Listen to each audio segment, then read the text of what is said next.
સૂકો કચરો, બરોબર છે? એટલે જેટલો સૂકો કચરો હોય એ બધો બ્લુ ડસ્ટબિનમાં નાખવાનો.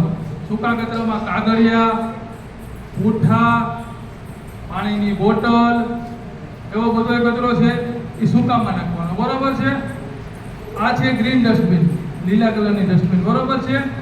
આ લીલા કલરની ડસ્ટબિનમાં આપણે એઠવાડ, વધેલા ઘરે શાકભાજી હોય ઈ, અહીંયા તમે મધ્યાહન ભોજન કરો પછીથી જે ખોરાક વધે એ ખાલી આમાં નાખવાનો, બરોબર છે?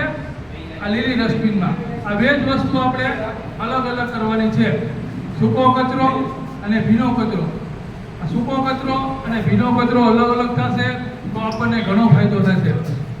અત્યારે આપણે કચરો અલગ અલગ નથી થતો, એના હિસાબે આપણે અહીંયા જે કચરો ભેગો થાય એ બધો નાકરાવાડીમાં જાય અને અહીંયા છે ને ઉકરડા થઈ જાય. શું થાય?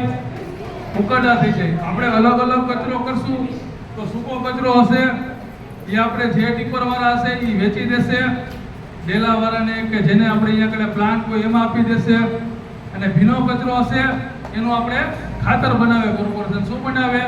ખાતર. એટલે આપણે હેઠવાળ હોય, શાકભાજી વધારાના હોય કે આપણે ઝાડના પાંદડા હોય એ બધા આમાં આવે લીલી ડસ્ટબિનમાં, ભીના કચરામાં, બરોબર છે? કાગળ, પૂઠા, પાણીની બોટલ એ બધું આપણે આમાં નાખવાનું. હવેથી, કાલથી, આજથી બધા છોકરાઓએ આ બે કચરામાં અલગ અલગ કચરો નાખવાનો, બધાએ ભેગું એકમાં નહીં નાખવાનું, બરોબર? આખું અલગ અલગ આપણે રાખવાનું છે એટલે ધ્યાન રાખવાનું છે. અને આપણે સ્કૂલમાં ક્યાંય કચરો ફેંકવાનો નથી, આડો અવળો ક્યાંય ફેંકવાનો નહીં.